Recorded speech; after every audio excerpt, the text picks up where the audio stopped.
இன்றைக்கி நம்ம சாய் கிச்சனில் பூண்டு ஊறுகாய் தான் செய்ய போகிறோம். அதை நல்லா ஈஸியாகவும் டேஸ்ட்டாகவும் எப்படி செய்கிறதுன்னு பார்க்கலாம். இது பண்ணுறதுக்கு ஒரு 1/4 கிலோ பூண்டு எடுத்துக்கோங்க. இந்த மாதிரி நல்லா உரித்து வாஷ் பண்ணி எடுத்து வச்சுக்கோங்க. கடாயை சூடு பண்ணி ஒரு 100 கிராம் அளவுக்கு நல்லெண்ணெய் சேர்த்துடலாம். இது நல்லெண்ணெயில் பண்ணோம்னா நல்லா டேஸ்ட்டாக இருக்கும்.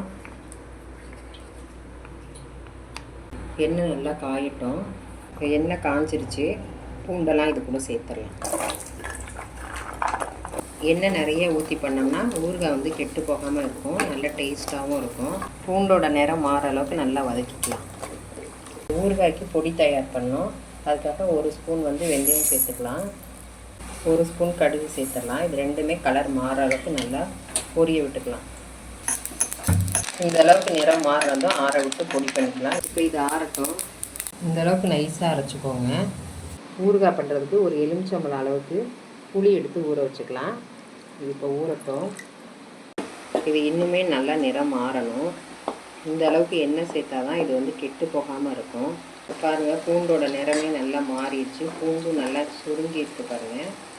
இதை ஒரு பிளேட்டுக்கு மாற்றி நல்லா ஆற வச்சு நைஸாக அரைச்சி எடுத்துக்கலாம்.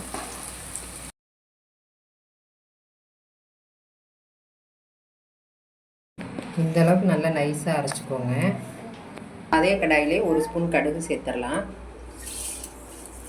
கடுகு பொரிஞ்சதும் கொஞ்சமாக கருவேப்பிலை சேர்த்துடலாம். பெருங்காயத்தூள் கொஞ்சமாக சேர்த்துடலாம். இப்போ அரைச்சி வச்ச பூண்டை இது கூட சேர்த்துடலாம். இந்த அளவுக்கு நல்லா மிக்ஸ் பண்ணிக்கலாம். இது கூடயே 2 ஸ்பூன் மிளகாத்தூள் சேர்த்துக்கலாம். ஊறுகாய்க்கு தேவையான அளவு உப்பு சேர்த்துடலாம். ஊற வச்ச புளியை திக்காக கரைச்சி சேர்த்துக்கோங்க. சக்கையெல்லாம் இல்லாமல் சேர்த்துக்கோங்க.